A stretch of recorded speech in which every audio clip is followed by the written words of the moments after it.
มีพระเถระร่วมประชุม700รูปก็ใช้เวลาในการไล่เรียงหลักธรรมวินัยก็อยู่ประมาณ8 เดือนจึงแล้วเสร็จ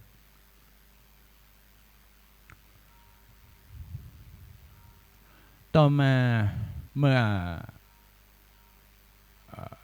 องค์สมเด็จพระสัมมาสัมพุทธเจ้าเสด็จดับขันธ์ปรินิพพานไปแล้วประมาณ234 ปีนะหรือประมาณปีพุทธศักราช234นะก็ได้มีนักบวชนอกพระพุทธศาสนานะเข้าปลอมบวชเป็นพระภิกษุคำว่าปลอมบวชนี้ก็คือนำจีวรมาห่มเลยนะไม่มี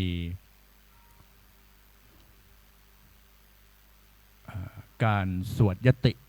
นะแต่ครั้งที่องค์สมเด็จพระสัมมาสัมพุทธเจ้าทรงดำรงพระชนชีพอยู่นั้นนะพระองค์ก็เป็นพระอุปชาเองนะโดยเอหิภิกขุอุปสัมปทายังไม่มีการสวดยตินะพระภิกษุรูปแรกที่มีการสวดยติก็คือพระครั้งสมัยที่พระสารีบุตรยังมีชีวิตอยู่นะก็ได้องค์สมเด็จพระสัมมาสัมพุทธเจ้าก็ทรงพระบรมราชานุญาตให้พระสารีบุตรนั้นเป็นพระอุปชาในการสวดยติเหมือนเราทำอยู่เป็นปัจจุบันนะโดยก็มีภิกษุ5 รูป10 รูป100 รูปก็ได้นะแล้วแต่ว่าสถานที่นั้นจะมีความเจริญมั่งคั่งมากแค่ไหนมีภิกษุผู้บวชอยู่จำนวนมากแค่ไหนนะคำว่าในประเทศส่วนกลางก็จะมีภิกษุที่บวชมากที่สุดนะก็จะมีภิกษุผู้ที่จะเข้าไปร่วมเป็นพยานหรือปัจจุบันที่เรียกว่าพระนั่งอันดับนะอันนั้นคือพระที่ร่วมเป็นพยานนะโดยองค์สมเด็จพระสัมมาสัมพุทธเจ้าพระองค์ทรงดำริมาตั้งแต่ต้นแล้วว่าเป็นการหลักการปกครองของพระองค์นั้นก็ใช้ระบบของหลักของประชาธิปไตยนะในการอุปสมบทก็เหมือนกันนะก็จะต้องมีพระภิกษุมาเป็นสักขีพยานก่อนนะ5 รูป10 รูป20 รูป100 รูปขึ้นไปเนี่ยประมาณนี้มีเท่าไหน5 รูปตั้งต้นแต่5 รูป10 รูปแล้วแต่ว่าสถานที่นั้นจะมีความเจริญมั่งคั่งไปด้วยภิกษุที่บวชเข้ามานั้นมากน้อยขนาดไหนอย่างวัดเรานี้ก็ปัจจุบันก็ภิกษุที่เป็นเข้ามาเป็นสักขีพยานในการสวดยติโดยมีพระอาจารย์พระกรรมวาจาจารย์พระอาจารย์พระอนุสาวนาจารย์ก็คือพระอาจารย์ต่อมาก็มีองค์ที่สำคัญที่สุดก็คือพระอุปชาก็คือพระเดชพระคุณพระอาจารย์เจ้าคุณพระภาวนาธรรมาภิรัตน์วิปัสสนาจารย์เจ้าอาวาสวัดลำเพิงตะโพธารามนี้เป็นพระอุปชาและจะมีภิกษุผู้ที่ร่วมเป็นสักขีพยานหรือที่เราเรียกกันว่าพระนั่งอันดับอันนั้นคือภิกษุผู้ที่ร่วมเข้าเป็นสักขีพยานว่ากุลบุตรนี้เข้ามาบวชกี่รูป1 รูป2 รูป3 รูป5 รูป10 รูปก็แล้วแต่โอกาสว่าวาระเวลาว่าในช่วงระยะเวลานั้นกุลบุตรเข้ามาบวชเนี่ยมีจำนวนมากน้อยเท่าไหร่นะก่อนพรรษาก็เยอะหน่อยก่อนเข้าพรรษาแล้วบวชก่อนเข้าพรรษาบวชเฉลิมพระเกียรติองค์พระมหากษัตริย์วันเฉลิมพระชนพรรษาวันคล้ายวันพระราชสมภพก็จะเยอะหน่อยเหมือนปีที่แล้วก็หลายรูปเกือบ100 รูปเช่นนี้ก็จะนิมนต์ภิกษุผู้มานั่งอันดับหรือมานั่งเป็นสักขีพยานว่านี่กุลบุตรเข้ามาบวชนี่นะก็จะมีการสวดตั้งยตินะ สวดประกาศนะสวดยติ1 รอบประกาศไปสัก3 รอบนะโดยที่องค์สมเด็จพระสัมมาสัมพุทธเจ้าบัญญัติเอาไว้นะเมื่อสำเร็จเป็นภิกษุแล้วสวดประกาศสวดตั้งยติประกาศ3 รอบแล้วก็สำเร็จความเป็นภิกษุเช่นนี้ก็ที่บอกมาก็ว่าภิกษุรูปแรกที่ได้สวดโดยจะเป็นพระอุปัชฌาย์นะเป็นพระอุปัชฌาย์รูปแรกโดยการสวดตั้งยตินั้นก็คือพระสารีบุตรนั่นเองและในสมัยนั้นการสังคายนาพระหลักธรรมคำสอนนั้นครั้งที่1 ครั้งที่2นี้ก็จะเป็นการปริวัติสังคายนาเฉพาะพระธรรมแล้วก็วินัยก็ดังที่องค์สมเด็จพระสัมมาสัมพุทธเจ้าตรัสบอกแก่พระอานนท์ว่าโยโวอานันทมยาวินโยจะธัมโมจะธัมโมจะวินโยจะ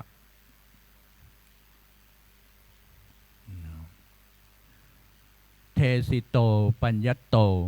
โสโภ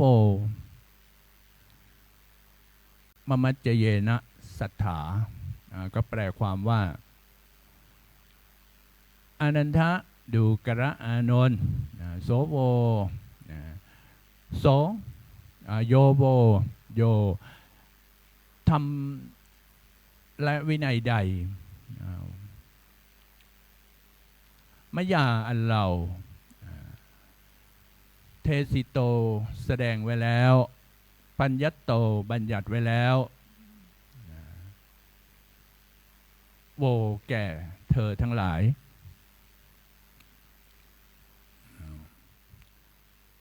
โสโวมมัจเจเยนะสัทธาทำวินัยนั้นสัทธาจักเป็นศาสดาโวแก่เธอของเธอทั้งหลายมมัจเจเยนะโดยการล่วงไปแห่งเรานี่พระองค์ก็ได้ตรัสพระธรรมวินัยแก่พระอานนท์นั้นการปริวัติสังคายนาจึงเกิดขึ้นมาตั้งแต่หลังที่องค์สมเด็จพระสัมมาสัมพุทธเจ้าเจ็ดดับขันธ์ปรินิพพานไปแล้วได้3 เดือนก็เริ่มสังคายนาครั้งแรกเกิดขึ้นครั้งที่2ก็ยังไม่มีพระพิธรรมเพราะพิธรรมนั้นเป็นธรรมที่ลึกซึ้งพระองค์ก็ยังมิได้ก็ครั้งที่องค์สมเด็จพระสัมมาสัมพุทธเจ้าได้ทรงแสดงพระพิธรรมครั้งแรกก็ครั้งที่พระองค์นั้นผนวดได้7 พรรษาพระองค์ก็ทรงไปโปรดพุทธมารดาที่สวรรค์ชั้นดาวดึงส์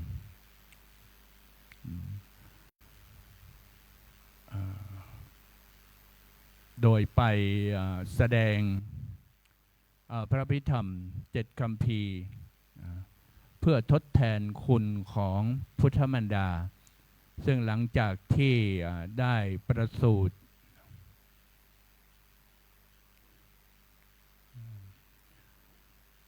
เจ้าชายสิทธัตถะได้7 วันพุทธมารดาก็สวรรคตเสด็จอุบัติเป็นท้าวสันดุสิตอยู่บนสวรรค์ชั้นดุสิต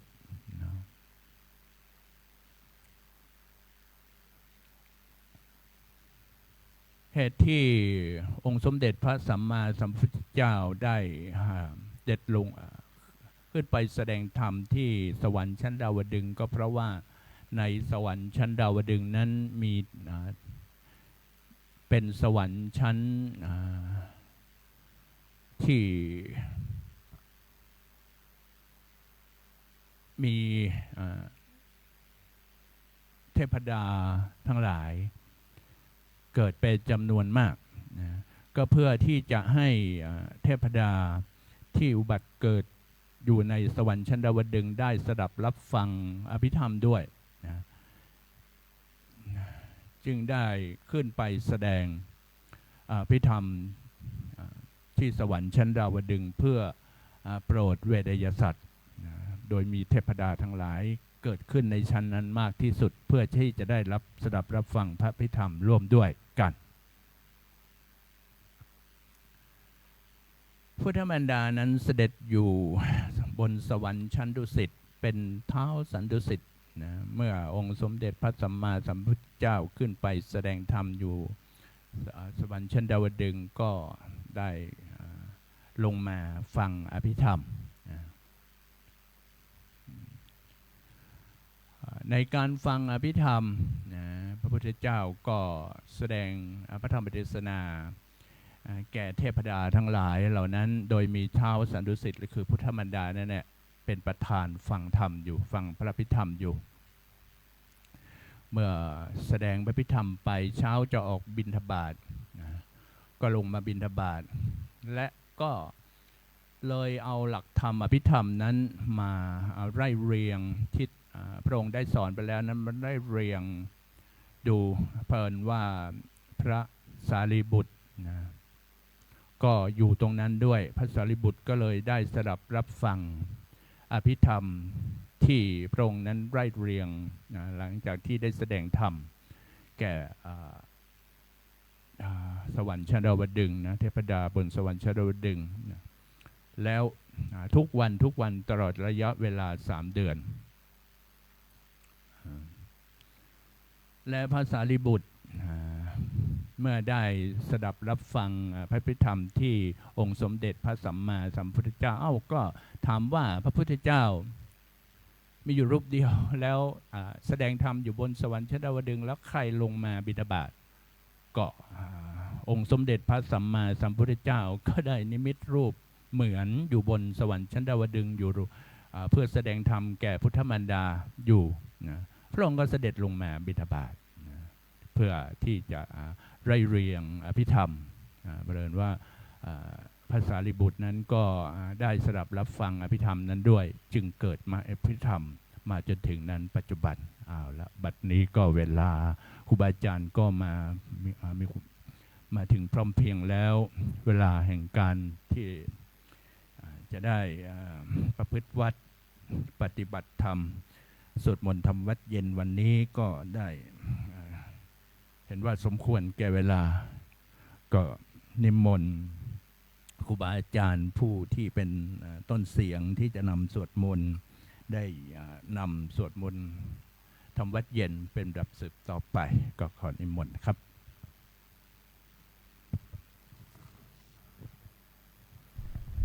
คนแก่เวลานิมนต์พระภิกษุสงฆ์เจริญพรแม่ชีวคีคุกเข่ากับพระพร้อมกัน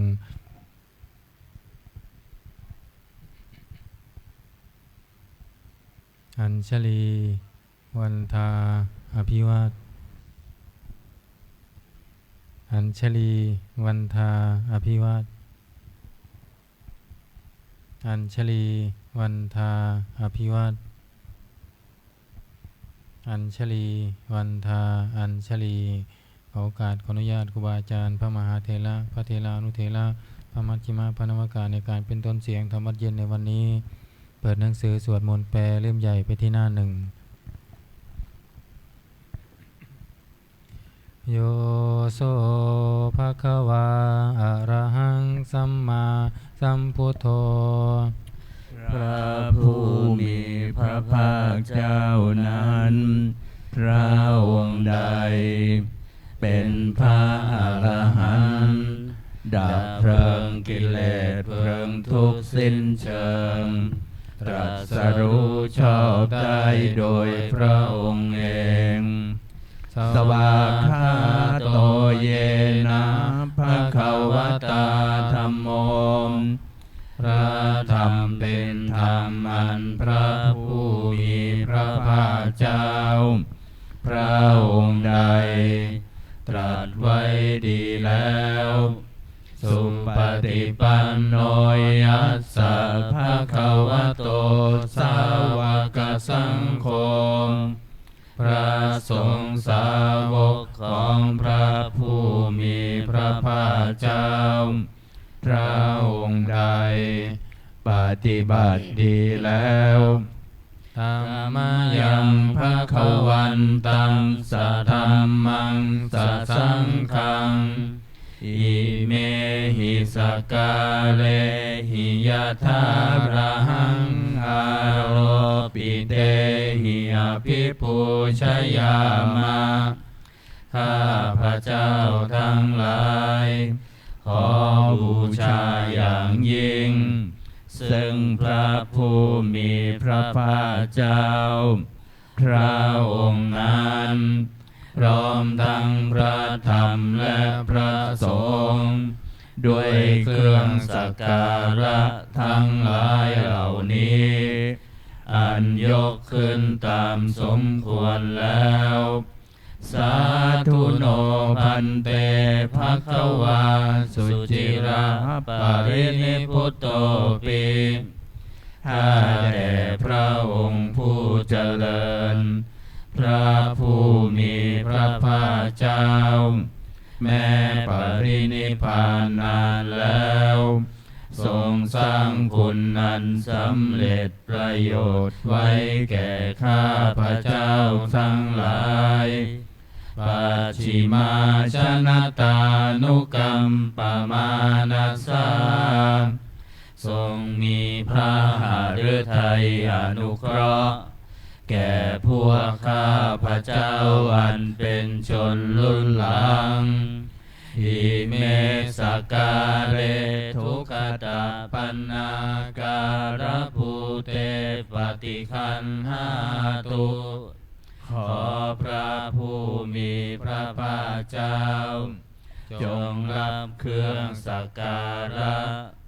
อันเป็นบรรณาการของคนยากทั้งหลายเหล่านี้อัมหากังทีคารตังหิตายะสุขายะเพื่อประโยชน์และความสุขแก่ข้าพระเจ้าทั้งหลายตลอดกาลและนานเทอญอะระหังสัมมาสัมพุทโธภควาพระผู้มีพระภาคเจ้าเป็นพระอรหันต์ดับเพลิงกิเลสเพลิงทุกข์สิ้นเชิงตรัสรู้ชอบได้โดยพระองค์เอง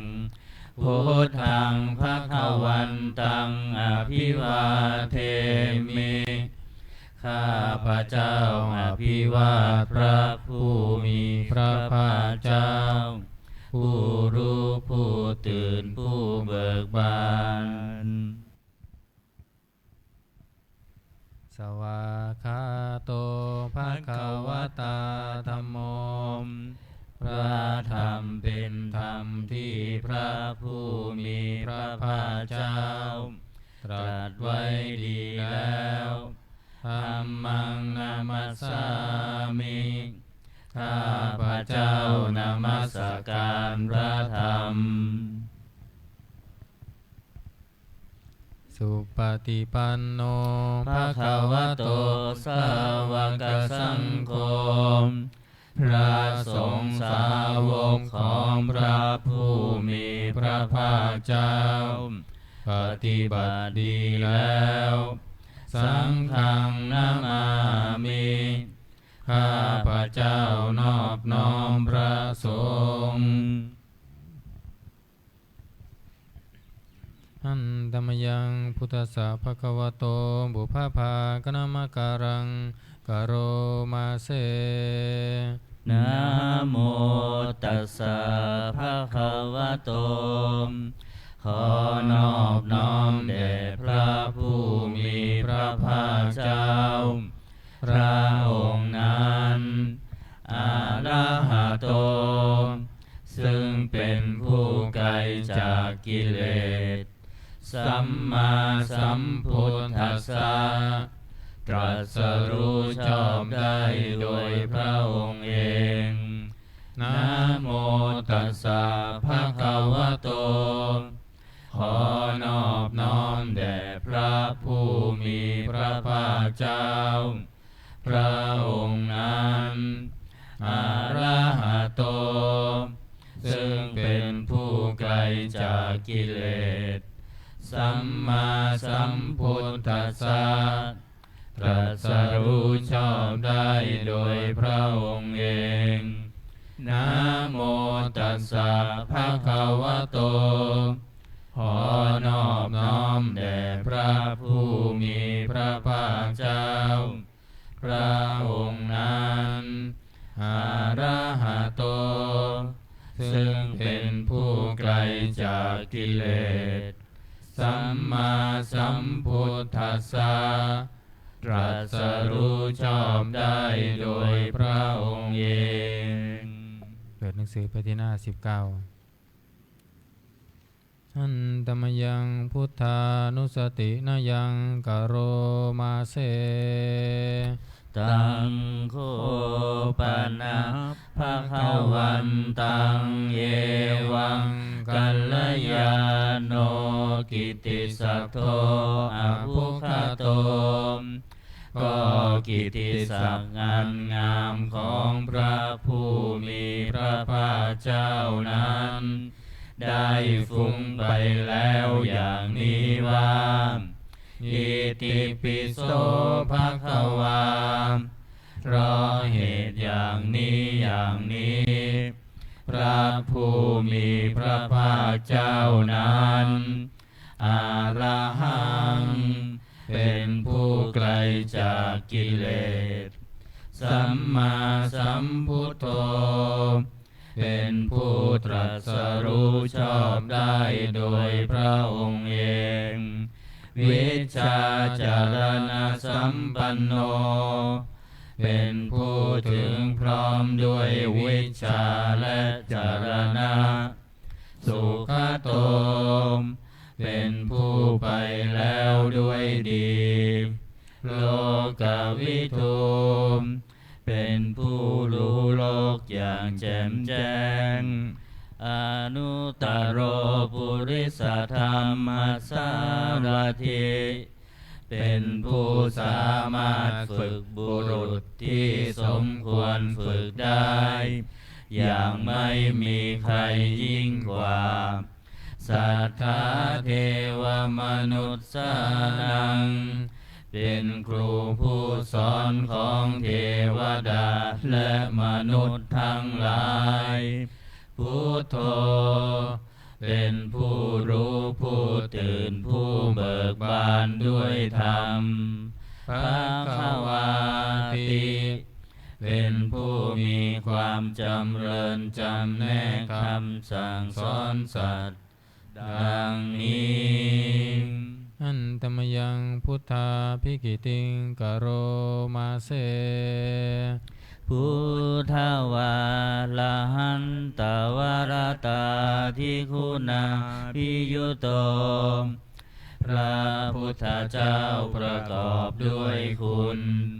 มีความประเสริฐแห่งอรหันตคุณเป็นต้นสุทาภิญาณกรุณาหิสมาคตโตพระองค์อันประกอบด้วยพระญาณและพระกรุณาอันบริสุทธิ์โอเทสิโยสุชนะตังกามรังวสุโรพระองค์ใดทรงกระทำชนที่ดีให้เบิกบานดุจอาทิตย์ทำบัวให้บานวันพามหังตมรณังศีลาสาชิเนทังข้าพระเจ้าไหว้พระชินสีห์ผู้ไม่มีกิเลสพระองค์นั้นด้วยเสียงกล่าวพุทโธโยสัพพปานินังสารนังเขมมุตตมังพระพุทธเจ้าพระองค์ใดเป็นสารณะอันเกษมสูงสุดของสัตว์ทั้งหลาย ปัทมานุสติทานังวันทามิตังสิเลนะหังข้าพระเจ้าไหว้พระพุทธเจ้าพระองค์นั้นอันเป็นที่ตั้งแห่งความระลึกองค์ที่หนึ่งด้วยเสียงกล่าวพุทธัสสะหัสสมิทาโสวะพุทโธ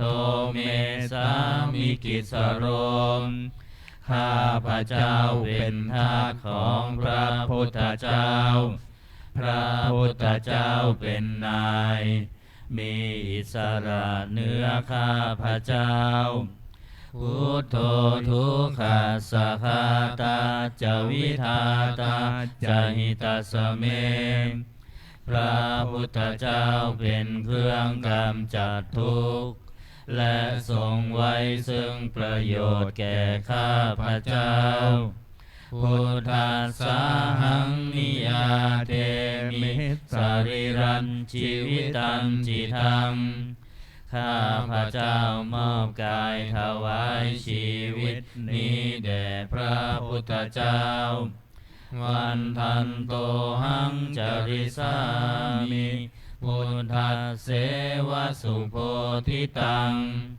ข้าพระเจ้าผู้ไหวอยู่จากประพฤติตามซึ่งความตรัสรู้ดีของพระพุทธเจ้านาทิเมสารนังอัญญังพุทโธเมสารนังวรังสารณะอื่นของข้าพระเจ้าไม่มีพระพุทธเจ้าเป็นสารณะอันประเสริฐของข้าพระเจ้าเอเตนะสัจวัชเชนะวัตตยังสัตถุสาสเนด้วยการกล่าวคำสัตย์นี้ข้าพระเจ้าพึงเจริญในพระศาสนาของพระศาสดา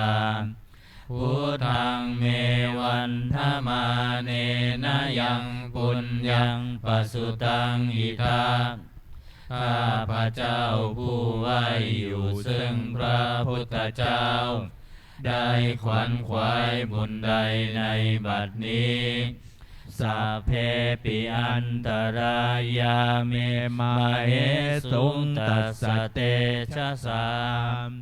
อันตรายทั้งปวงอย่าได้มีแก่ข้าพระเจ้าด้วยเดชแห่งบุญนั้นกายเยนะวาจายวเจตสาวาด้วยกายก็ดีด้วยวาจาก็ดีด้วยใจก็ดีพุทเทกุกัมมังปะกตังมายายังกรรมหน้าติเตียนละใดที่ข้าพระเจ้ากระทำแล้วในพระพุทธเจ้าพุทโธปฏิคันหตุอัจฉยันตังขอพระพุทธเจ้าจงงดซึ่งโทษล่วงเกินนั้นการันตะเรสังวริตุงวะพุทเทเพื่อการสำรวมระวังในพระพุทธเจ้าในการต่อไปอันธรรมยังธรรมานุสตินะยังกโรมาเสสวาคาโตภะคะวะตาธัมโมพระธรรมเป็นสิ่งที่พระผู้มีพระภาคเจ้าตรัสไว้ดีแล้วสันทิฏฐิโกเป็นสิ่งที่ผู้ศึกษาและปฏิบัติพึงเห็นได้ด้วยตนเองอากาลิโกเป็นสิ่งที่ปฏิบัติได้และให้ผลได้ไม่จำกัดการเอหิปัสสิโก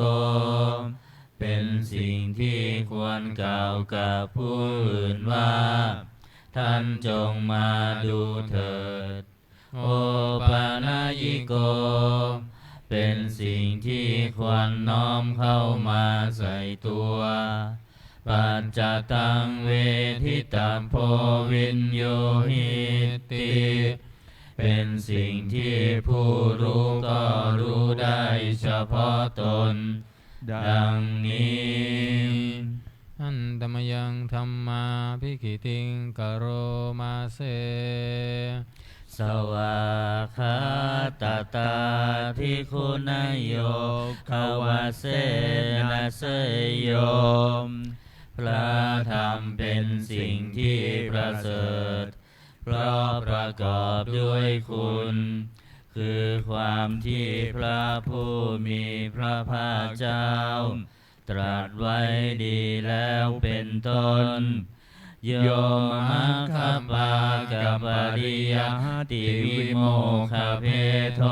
มเป็นธรรมอันจำแนกเป็นมรรคผลปริยัติและนิพพานธัมโมกุโลกัปปตนาตถาธาริธารีเป็นธรรมทรงไว้ซึ่งผู้ทรงธรรมจากการตกไปสู่โลกที่ชั่ววันธามหังตมหารังวรธรรมเมตังข้าพระเจ้าไหว้พระธรรมอันประเสริฐนั้นอันเป็นเครื่องขจัดเสียซึ่งความมืดธัมโมโยสัพพปานินังสารนังเขมมุตตมังพระธรรมใดเป็นสารณะอันเกษมสูงสุดของสัตว์ทั้งหลายทุติยานุสติฐานังวันธามิตังสิเลนะหังข้าพระเจ้าไหว้พระธรรมนั้นอันเป็นที่ตั้งแห่งความระลึกองค์ที่สองด้วยเสียงกล่าวธัมมัสสาหัสสมิทาโสวะธัมโมเมสามิกิสโร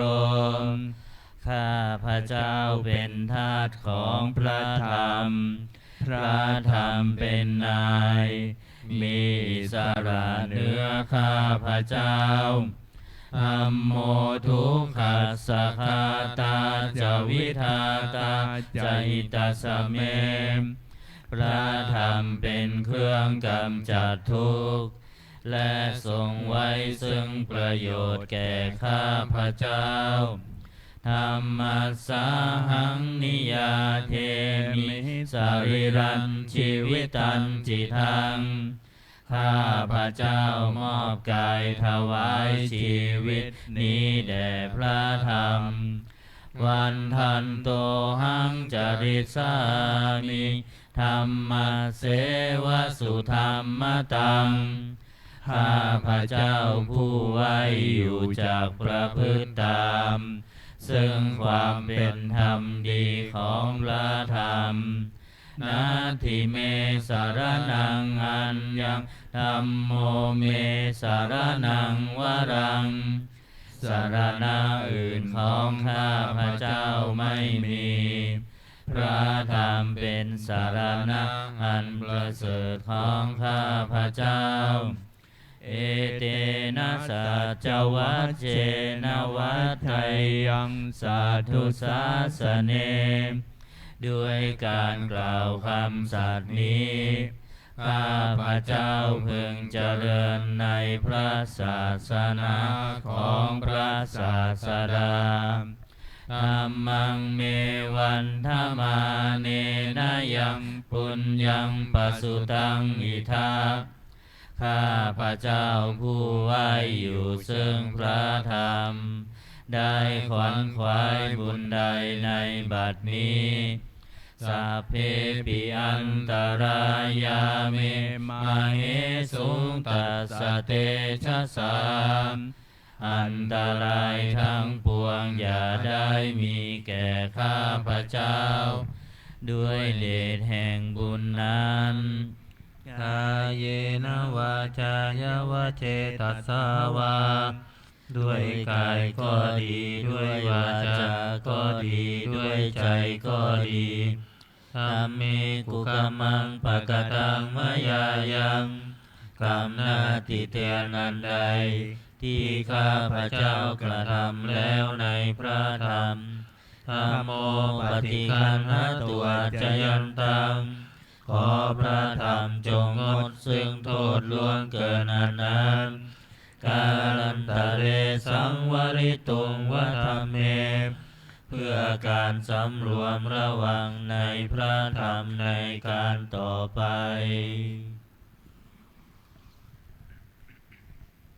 อันธรรมยังสังขานุสตินายังกโร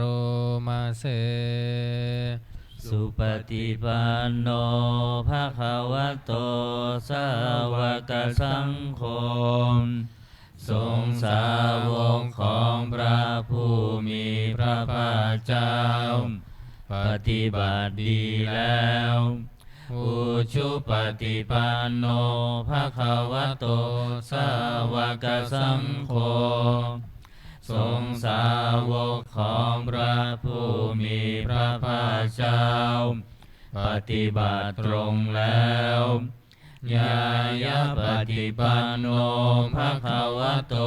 สาวกสังโฆทรงสาวกของพระผู้มีพระภาคเจ้าปฏิบัติเพื่อรู้ธรรมเป็นเครื่องออกจากทุกข์แล้วสา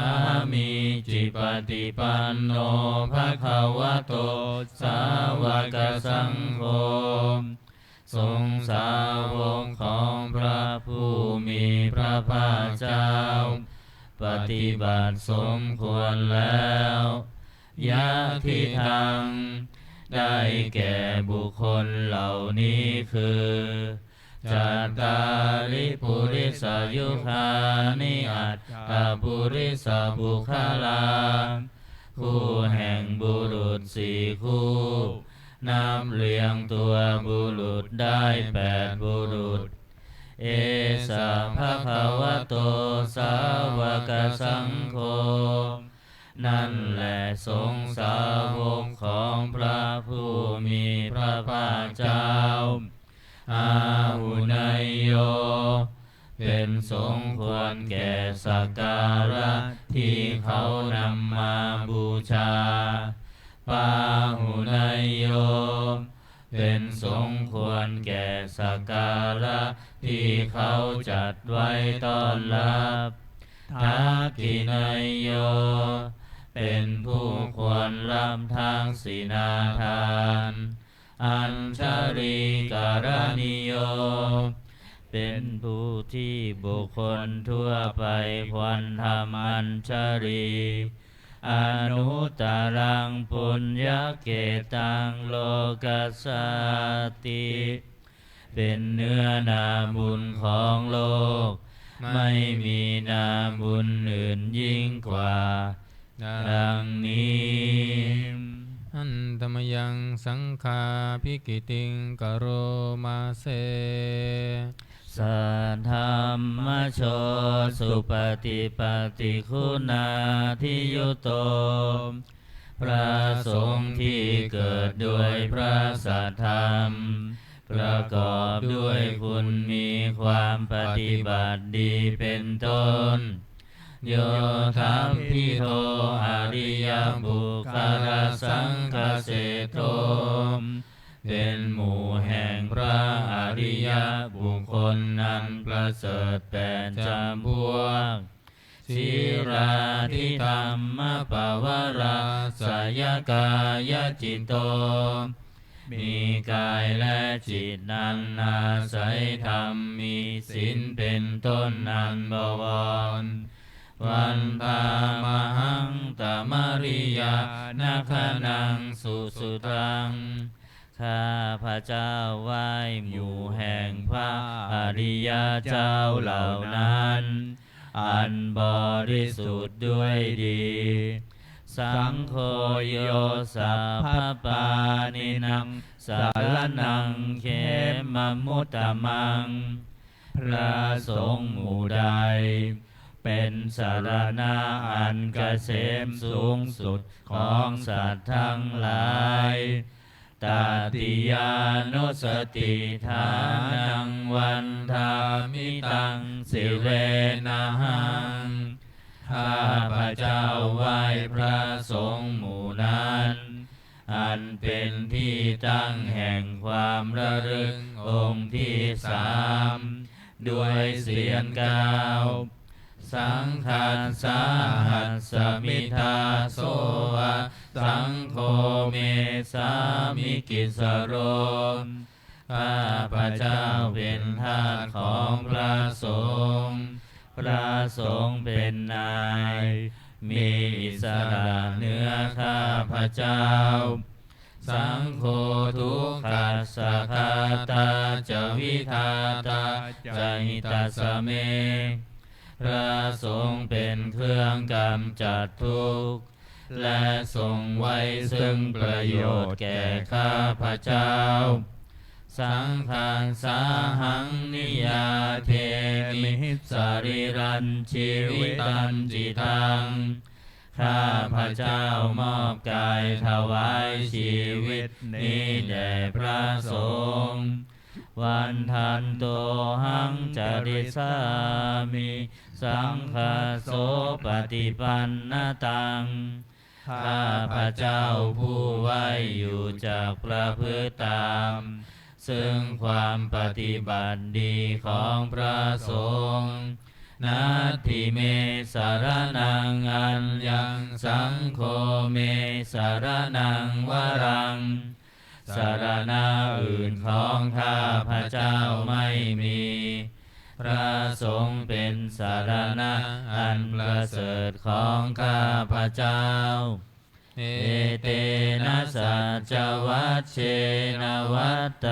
ยังสัตถุสาสเนด้วยการกล่าวคำสัตย์นี้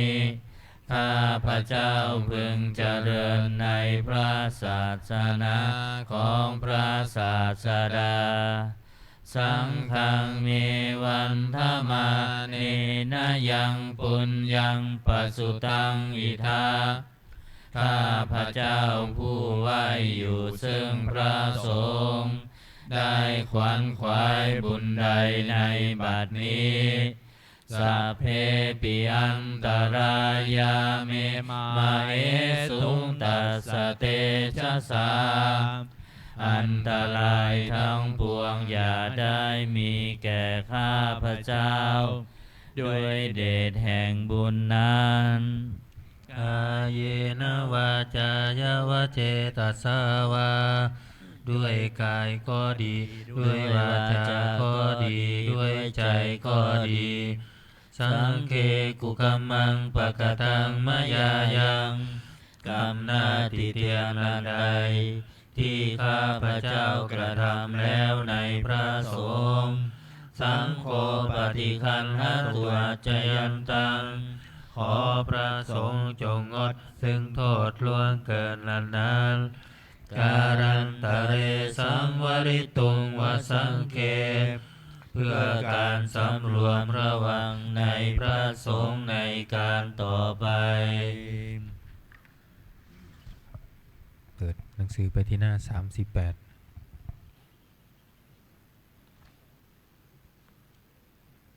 อันตมยังโอวาทปาติโมกคาทาโย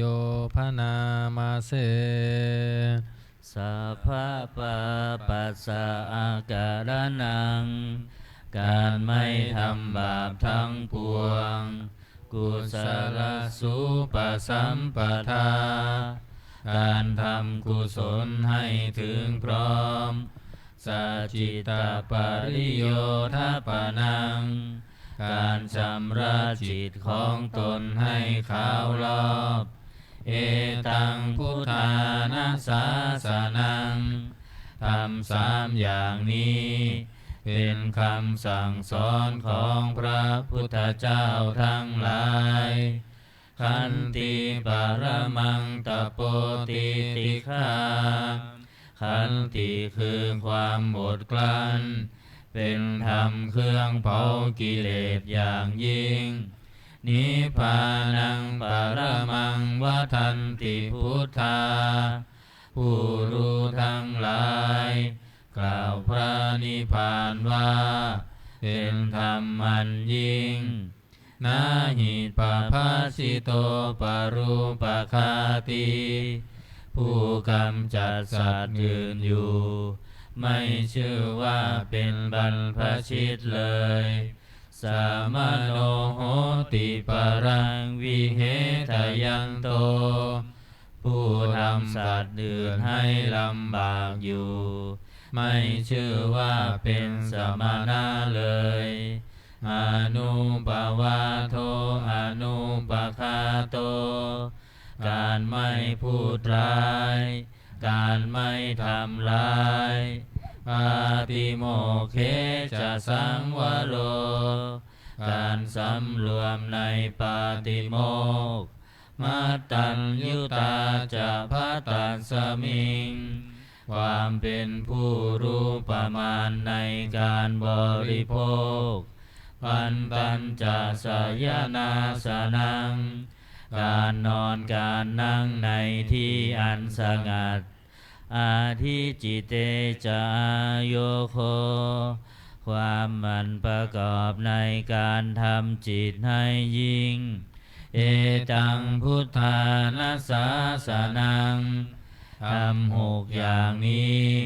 เป็นคำสั่งสอนของพระพุทธเจ้าทั้งหลายเปิดมาหน้า27เลยอันธรรมยังอติตาปัจจเวคณาปาทังพนามาเสอาชามายาอัปปัจจเวคิตวายังจีวรังปริพุตังจีวรใดอันเรานุ่งห่มแล้วไม่ทันพิจารณาในวันนี้ตังยาวะเทวะสิตัสสะปฏิฆาตายะจีวรนั้นเรานุ่งห่มแล้วเพียงเพื่อบำบัดความหนาวอุณหาสะปฏิฆาตายะเพื่อบำบัดความร้อนดังสมกาสวาตาตาปะสิลิงสะปะสัมปัสสานังปฏิฆาตายะเพื่อบำบัดสัมผัสนั้นเกิดจากเหลือบยุงลมแดดและสัตว์เลื้อยคลานทั้งหลายยาวะเทวะหิริโกปินะปฏิชาธานาทังและเพียงเพื่อปกปิดอวัยวะอันให้เกิดความละอายอาชามายาอัปปัจจเวคิตวายโยปินทปาโตปริพุโตบิณฑบาตใดอันเราฉันแล้วไม่ทันพิจารณาในวันนี้โสเนวะทวายาบิณฑบาตนั้นเราฉันแล้วไม่ใช่เป็นไปเพื่อความเพลิดเพลินสนุกสนานนามาทายาไม่ใช่เป็นไปเพื่อความเมามันเกิดกำลังพลังทางกายนามันดานายาไม่ใช่เป็นไปเพื่อประดับนาวิภูสนายาไม่ใช่เป็นไปเพื่อตกแต่งยาวะเทวะอิมัสสกายสสทิติยาแต่ให้เป็นไปเพื่อความตั้งอยู่ได้แห่งกายนี้ยาปนายา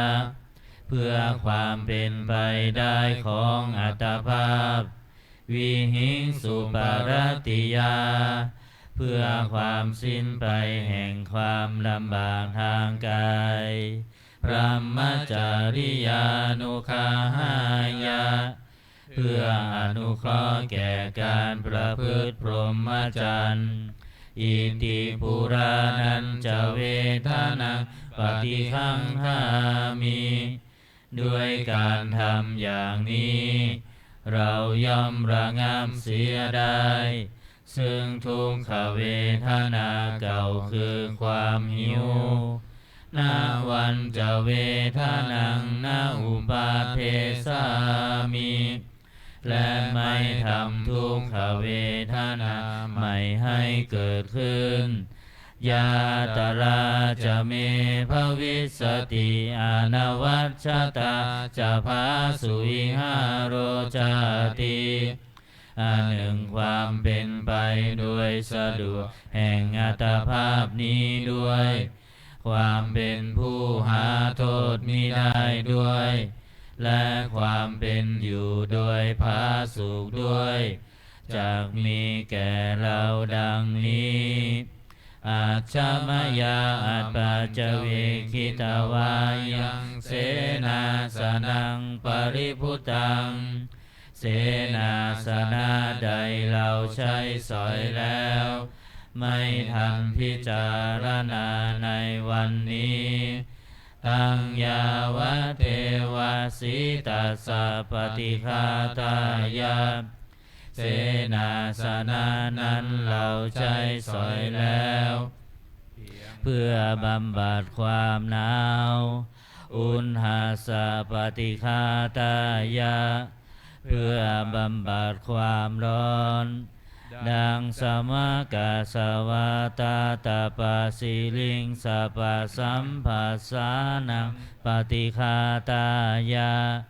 เพื่อบำบัดสัมผัสนั้นเกิดจากเหลือบยุงลมแดดและสัตว์เลื้อยคลานทั้งหลายยาวะเทวะอุตุปริสยวิโนทนังปฏิสันลานาลามัทังเพียงเพื่อบรรเทาอันตรายอันพึงมีจากดินฟ้าอากาศ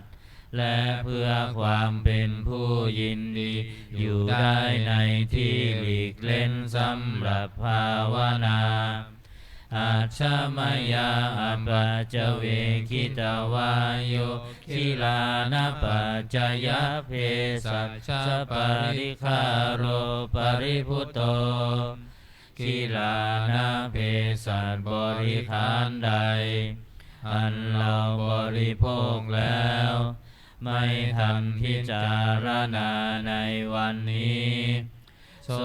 ยาวะเทวะอุปันนานังวัยยาภาติกานังเวทนานังปฏิฆาตายาคิลานะเพสัชบริขารนั้นเราบริโภคแล้วเพียงเพื่อบำบัดทุกขเวทนาอันบังเกิดขึ้นแล้วมีอาพาธต่างๆเป็นมูลอาพยาปัชชาปรมตายาติเพื่อความเป็นผู้ไม่มีโรคเบียดเบียนเป็นอย่างยิ่งดังนี้อันตมยังอุทิศนาทิธานาคาทาโยพนามาเสอิมินาปุญญกรรมเมนาด้วยบุญนี้อุทิศให้อุปชายาคุณุตตลาอุปชาผู้เลิศคุณอาจาริยุปการาจาและอาจารย์ผู้เกื้อหนุนมาตาปิตาจายาตกาทั้งพ่อแม่และปวงญาติสุริโยจันทิมาราชาสุนจันและราชาคุณวันตานราปิจาผู้ทรงคุณหรือผู้สูงชาติพระมามาราชอินทาจาพรหมานและอินทราชโลกปาราชเทวตาทั้งถวยเทพและโลกบาลยะโมมิตามนุสสาจายมราชมนุษย์มิตรมัชฌตาเวริกาปิจาผู้เป็นกลางผู้จ้องพลานสาเพสตาสุขีโหนตุขอให้เป็นสุขสันต์ ทุกข์ทั่วหน้าอย่าทุกข์ทนปุญญานิปักตานิเมบุญพ้องที่ข้าทำจงช่วยอำนวยสุภผลสุขังจติวิทังเทนตุให้สุขสามอย่างล้นขิมปังปาเปทาโวมะตังให้รู้ถึงนิพพานพรันอิมินาปุญญกรรมเมนะด้วยบุญนี้ที่เราทำอิมินาอุทิเสนาจาและอุทิศให้ปวงสัตว์ขีปาหังสุรเพเจวาเราพลันได้ซึ่งการตัดตัณหุปาทานเฉทานังตัวตัณหาอุปาทานเย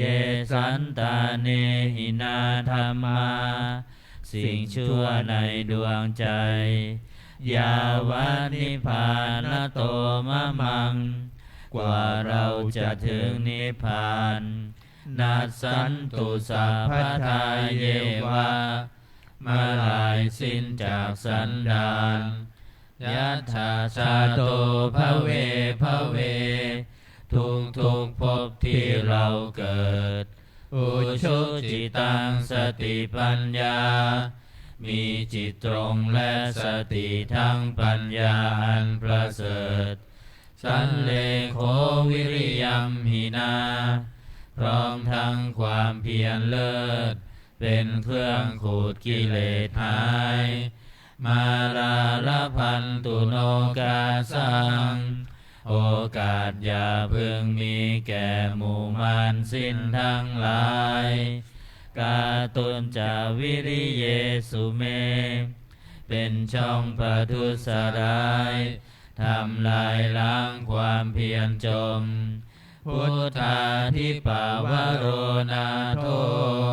พระพุทธผู้บวรนานธัมโมนาโทวรุตตโมพระธรรมที่พึงอุดมนาโทปัจเจกพุทโธจาพระปัจเจกพุทธสมสังโฆนาโทตโรมะมังโทมพระสงฆ์ที่พึงพยองเทโสตมานุภาเวนะด้วยอานุภาพนั้นมาโรกาสังลพันตุมาขอหมู่มารอย่าได้ช่อง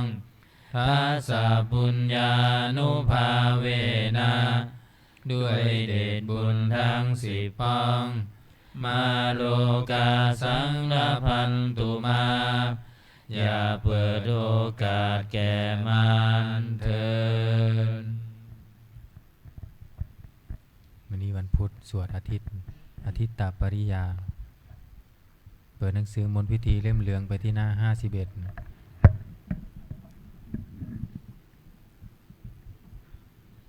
นะโมตัสสะภะคะวะโตอะระหะโตสัมมาสัมพุทธัสสะนะโมตัสสะภะคะวะโตอะระหะโตสัมมาสัมพุทธัสสะนะโมตัสสะภะคะวะโตอะระหะโตสัมมาสัมพุทธัสสะพุทธังสรณังคัจฉามิธัมมังสรณังคัจฉามิสังฆังสรณังคัจฉา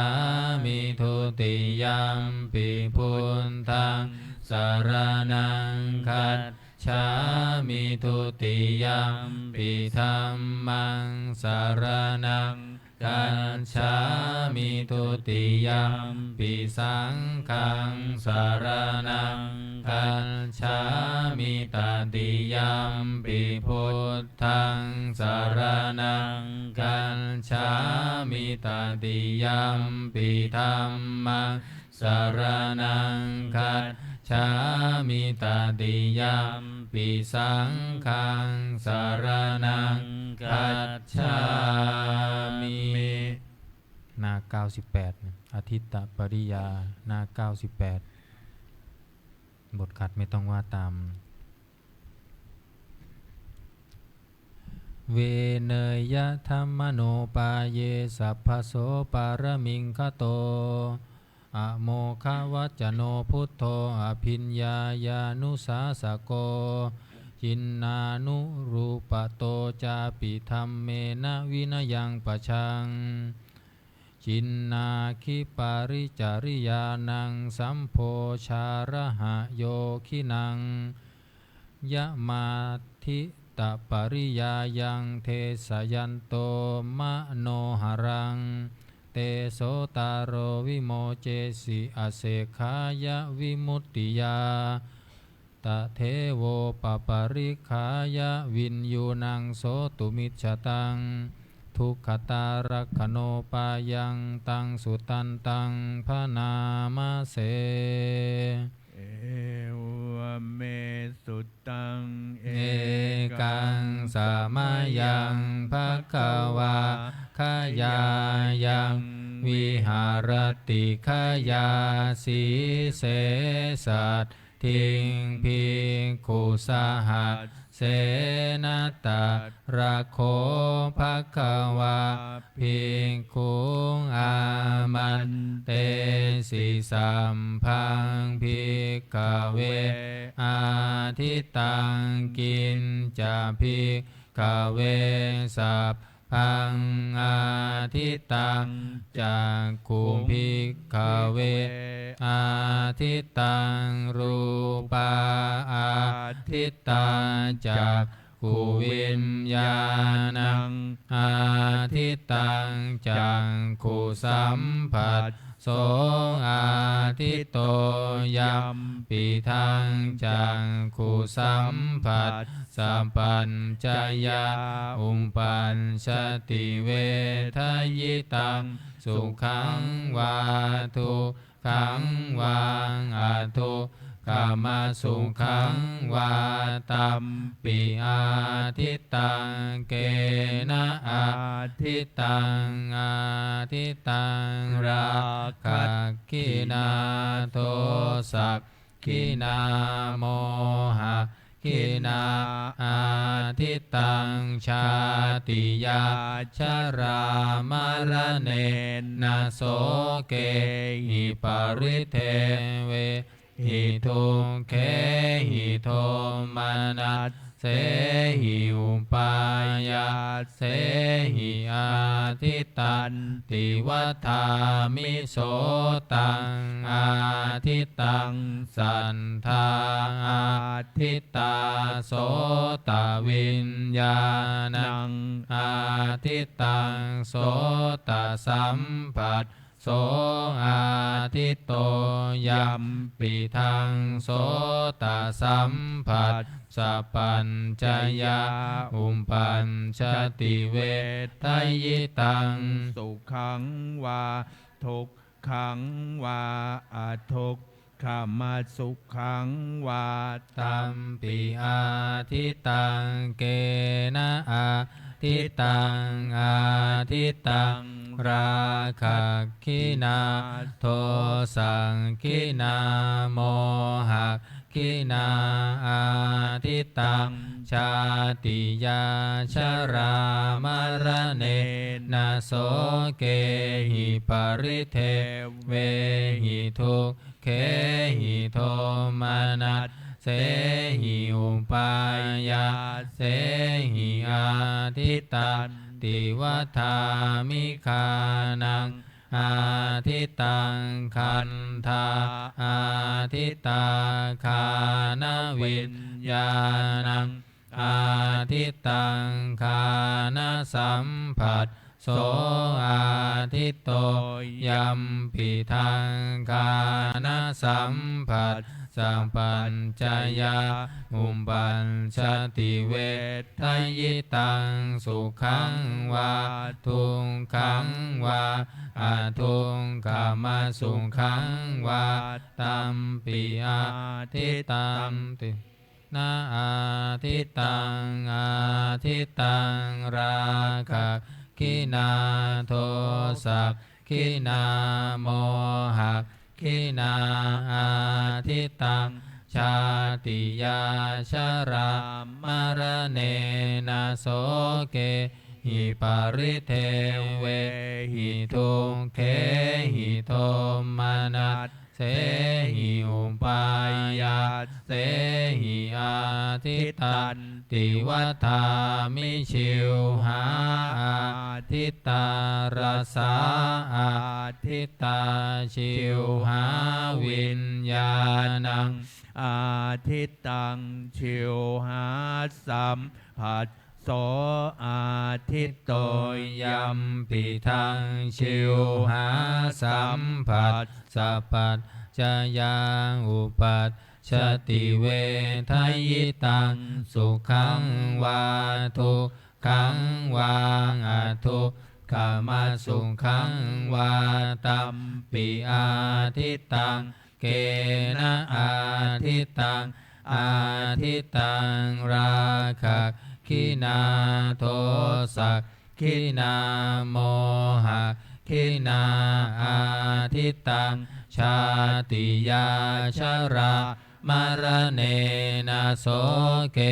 หิปาริเทเวหิทุเขหิโทมานัสเสหิอุปายาเสหิอาทิตันติวัฏา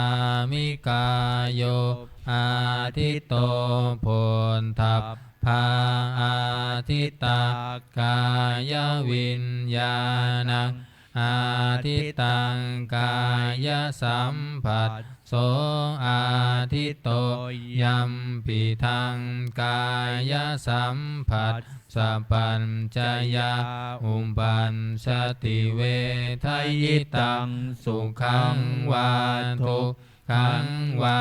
อาทุกขมาสุขังวาตัมปิอาทิตังเกนะอาทิตังอาทิตังราคะคินาโทสักคินาโมหะคินาอาทิตังชาติยาชรามรเนนะโสเกหิปาริเทเวหิทุเขหิโทมานัสเสหิอุปายาเสหิอาทิตันติวัฏามิมาโนอาทิตโตธัมมา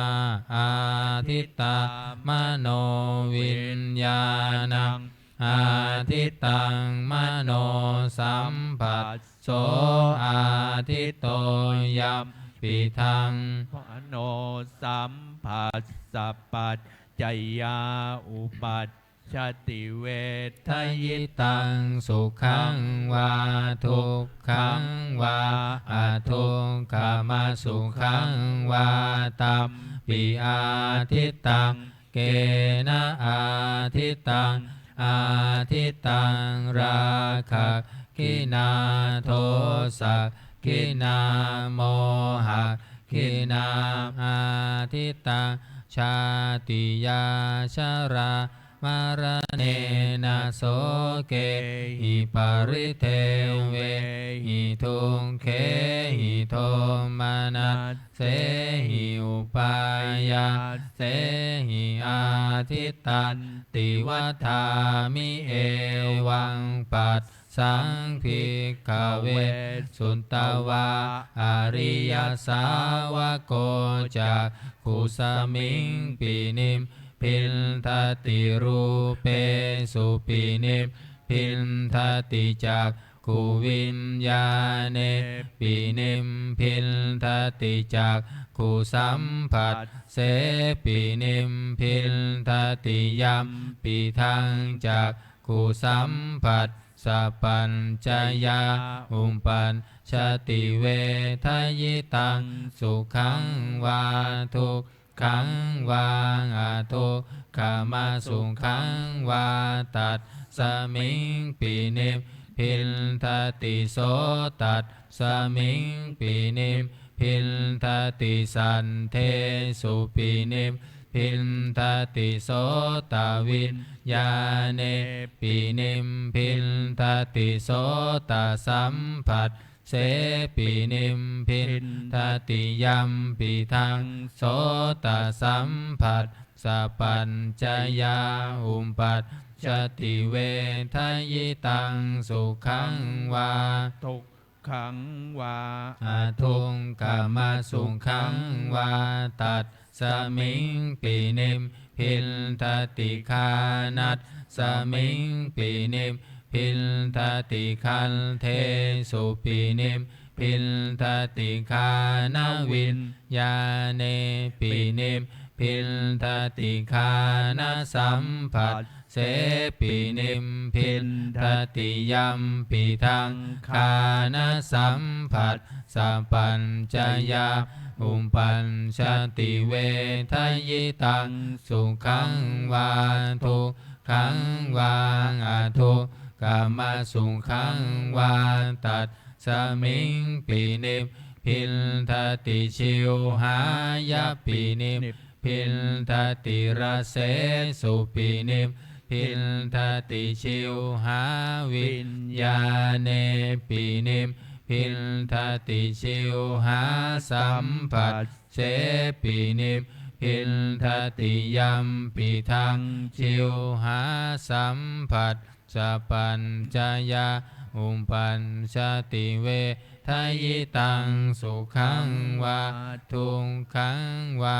อาทุกขามาสุขังวาตัดสมิงปินิพพินทติกายัตสมิงปินิมพินทติโพนทัพเพสุปินิมพินทติกายวิญญาเนปินิมพินทติกายสัมผัสเสปินิมพินทติยัมปิทังกายสัมผัสสัพพัญจยาอุปปัญชติเวทยิตังสุขังวาทุกขังวาอาทุกขมาสุขังวาตัดสมิงปินิพพินทติมานัตสมิงปินิมพินทติธัมเมสุปินิมพินทติมโนวิญญาเนปินิมพินทติมโนสัมผัสเสปินิมพินทติยัมปิทังมโนสัมผัสสัพปัจจยาอุปปัชชติเวทยิตังสุขังวาทุกขังวาอาทุกขามาสุขังวาตัดสมิงปินิพพินทตินิมพินทังวิรัญชติวิราคาวิโมจจติวิโมตตันสมิงวิโมตตมิติยานังโหติขีนาชาติวุสิตังพรหมจริยังกตังกรณียังนาปรังอินทันตายาติปชานาติติธรรมโวจะภควาอัตตมนาเตภิกขุภควโตภาสิตังอภินันทุงอิมัสสมินจัปนวัยยาการนัตสมิงพันยามาเนตันสัพพิกขุสหัสสันสานุปาทายะอาสเวหิจิตตานิวิมุตจิงสุติ133มงคลจักรวาลน้อย133สัพพพุทธานุภาเวนะสัพพ ะธรรมานุภาเวนะสัมปะสังฆานุภาเวนะพุทธรัตนังธัมมรัตนังสังฆรัตนังติมนังรัตนา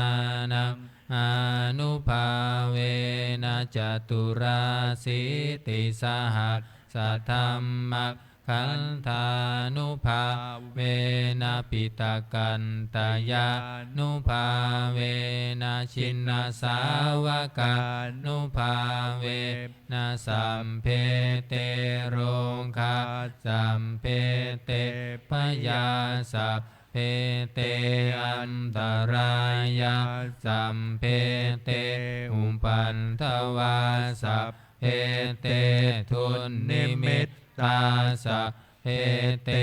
อวมังคราวินัสสันตุอายุวัฏทะโกธนวัฏทะโกสิริวัฏทะโกยัสสวัฏทะโกพลวัฏทะโกวันนวัฏทะโกสุขวัฏทะโกโหนตุสัมภทาทุกขโรคัคขยาเวลาโสกาสัตตุจุปันทวาอเนกาอันตรายาปิวินัสสันตุชาเตชะสาชัยยสิทธิธนังลาภังโสธิภักขยังสุขังพลังสิริอายุจวันโนจะโพคังวุฒิจะยัสสวะสันตวัฏสาจะอายุจะชีวสินทิภวันตุเตภวันตุสัพพะมังคารังรักขันตุสัพพะเทวตาสัพพะพุทธานุภาเวนัสสัทธาโสทิภวันตุเตภวันตุสัพพะมังคารังรักขันตุสัพพะเทวตาสัพพะธรรมานุภาเวนัสสัทธาโสทิภวันตุเตภวันตุสัพพะมังคารังรักขันตุสัพพะเทวตาสัพพะสังฆานุภาเวนัสสัทธาโสทิภาวันตุเตการทำวัดเย็นก็จบเป็นที่นี้นะครับเราต่อไปจะได้เจริญจิตตภาวนาทำสมาธิสักครู่แล้วแผ่เมตตาพร้อมกัน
สมควรแก่เวลา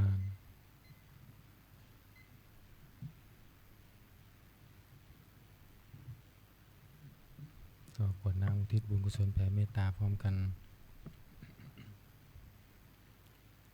อิทังทานากรรมังนิพพานาปัจจยโย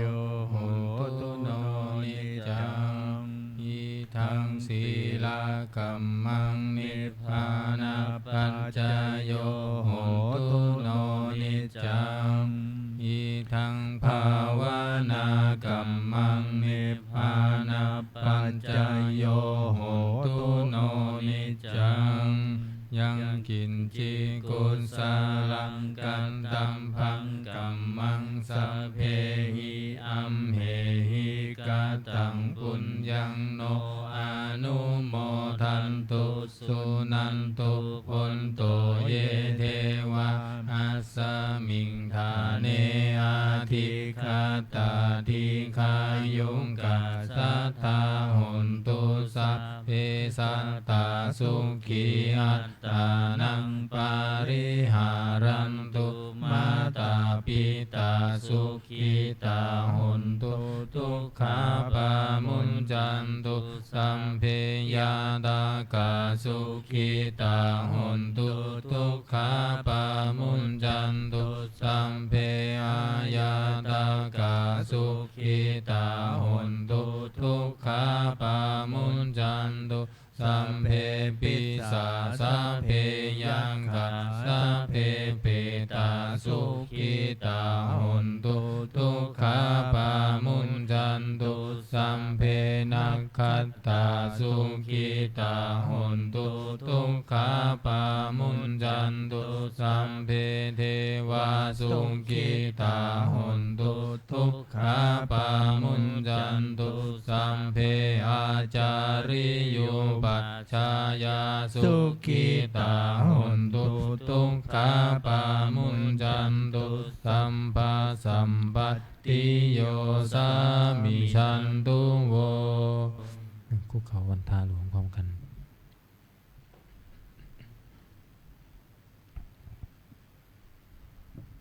วันทามิพุทธังสัพพะเมวะโตสังฆามะเมพันเตวันทามิธัมมังสัพพะเมวะโตสังฆามะเมพันเตวันทามิสังฆังสัพพะเมวะโตสังฆามะเมพันเตวันทามิคารุงอุมปัญชายาจาริเยสัพพะเมวะโตสังฆามะเมพันเตวันทามิกัมมัฏฐานังสัพพะเมวะโตสังฆามะเมพันเตวันทามิอาราเมพันทัสสิมังสัมภะเมวะโตสังฆามะเมพันเตวันทามิเจติยังสัมพังสัมภะทาเนสุปฏิทิตาสาลีลัทธาตุมหาโพธิพุทธารูปังสัตตาลังสัทธานาคาโลเกเทวะโลเกพรหมโลเกชัมพูทิเปลังกัตติเปสาลีลัทธาตุโยเกสัทธาตุโยอะระหันตถาตุโยเจติยังคันทากุติจตุราสิติสหัสเสธัมมขันเทสัพเพสัมปาทะเจติยังอหังวันทามิสัมภาโสอัญชลีวันทาอภิวาทอัญชลีวันทาอภิวาทอัญชลีวันทาอภิวาทอัญชลีวันทาอัญชลีก้มหมอบวันทาน้อย สาธุวันทามิพันเตสัพพังอัปปาราทังกามะทะเมพันเตมยากตังปุญญาสามินาอนุโมทิตาภังสามินากตังปุญญังไมหังทาตาภังสาธุสาธุอนุโมทามิอัญชลีวันทาอภิวาทอัญชลีวันทาอภิวาทอัญชลีวันทาอภิวาทอัญชลีวันทาอัญชลีกราบลาพระรัตนตรัยพร้อมกันอะระหังสัมมาสัมพุทโธภะคะวาพุทธังภะคะวันตังอภิวาเทมิสวากขาโตภะคะวะตาธัมโมธัมมังนามัสสามิสุปฏิปันโนภะคะวะโตสาวกสังโฆสังฆังนามามิ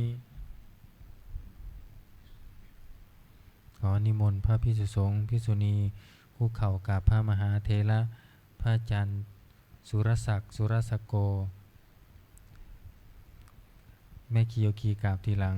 อัญชลีวันทาอภิวาทอัญชลีวันทาอภิวาทอัญชลีวันทาอภิวาทอัญชลีวันทาอัญชลีเรียนเชิญคณะแม่ชีโยคีทุกท่านน้อมกราบพระอาจารย์พระมหาสุรศักดิ์สุรสกโกพร้อมกันค่ะอัญชลีวันทาอภิวาทอัญชลีวันทาอภิวาทอัญชลีวันทาอภิวาทอัญชลีวันทาอัญชลีจัตตารโอธัมมาวัฏันติอายุวันโนสุขังพลัง สาธุสาธุสาธุค่ะก็ขอให้โยคีทุกท่านนะคะช่วยกันปิดประตูหน้าต่างทั้งสองฝั่งเก็บอาสนะเก็บหนังสือสวดมนต์ให้เรียบร้อยนะคะโยคีทุกท่านพร้อมกันปฏิบัติรวมกัน